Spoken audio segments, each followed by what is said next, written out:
निर्वाचन कश्यप है। आज 29 दिसंबर 2023 को बागपत कलेक्ट्रेट में 3 ज्ञापन दिए।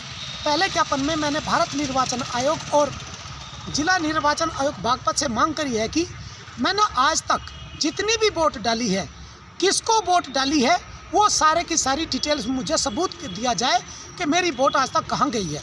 दूसरा, भविष्य में 2024 में जो चुनाव होंगे, चाहे वो बैलेट पेपर से हो चाहे इलेक्ट्रॉनिक वोटिंग मशीन से हो, उनके सबूत दिया जाए, जिससे कि भविष्य में कोई भी मतदाता या मैं ही मतदाता वोट को चेक कर सकूं कि मैंने जिसको वोट डाला था, चाहे मैंने खुद को वोट डाला हो चाहे किसी पार्टी को डाला हो, और वो देख सकूं कि मेरी वोट वहीं पर है या किसी दूसरी पार्टी को चली गई। पिछले चुनाव में अक्सर देखा गया है कि हमने वोट डाला खुद को और वोट चली गई भारतीय जनता पार्टी को। और आज तो ये हालत हो रखी है कि वोट आप किसको भी डाल लीजिए, भाजपा डिक्लेयर कर देती है पहले कि 300 सीट हम जीतेंगे, 400 सीट जीतेंगे, और वोटिंग मशीन वही सीट उगल कर भाजपा को दे देती है। इससे चुनाव की विश्वसनीयता पर सवाल खड़ा होता है। Electronic voting machine computer device है, इसमें कहीं से भी कोई भी डाटा चेंज कर सकते हैं, बदलाव कर सकते हैं। इसका सबूत एक नहीं हजारों है। इसलिए किसी को डाउट में मत डालो, ना खुद को डाउट में डालो। भारत निर्वाचन आयोग से निवेदन करता हूं कि ऐसी चुनाव व्यवस्था करिए कि जिससे कि उम्मीदवार को, मतदाता को वोट डालने का पता हो और उसके पास में रसीद हो।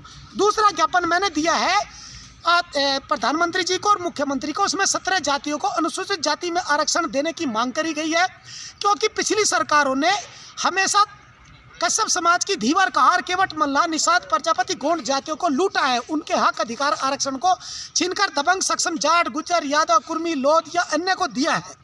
आरक्षण के नाम पर 10% EWS के नाम पर सब ऐसे ही गरीबों का छीन कर सब कुछ इन्हें दे दिया, और आज गरीबों के पास कुछ भी नहीं बचा है।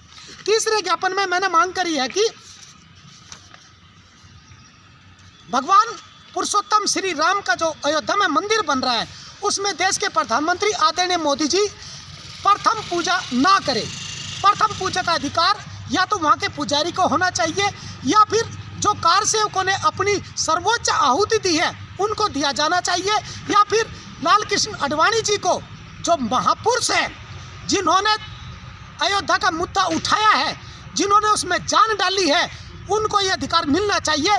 और या फिर देश का जो सर्वोत्तम पद है राष्ट्रपति जी, उनको ये अधिकार मिलना चाहिए। ऐसा नहीं होना चाहिए कि मनमर्जी नहीं करनी चाहिए कि जिस प्रकार संसद का उद्घाटन आदरणीय प्रधानमंत्री जी मोदी जी ने जाके कर दिया और थोप दिया। आज देख लीजिए उस संसद में क्या हो रहा है। बने हुए उसको चंद दिन नहीं हुए और उसमें प्रदर्शन करने के लिए लड़के घुस गए। वहाँ पर कुछ आतंकवादी हमला भी हो जाए तो उसकी भी कोई गारंटी, आज सुरक्षा की गारंटी नहीं है। इसलिए ऐसा कोई काम देश के प्रधानमंत्री आदरणीय मोदी जी मत करिए। हाथ जोड़ के निवेदन करता हूँ कि भविष्य में मेरे देश के प्रधानमंत्री मोदी जी पर कोई उंगली उठाए। जय हिंद।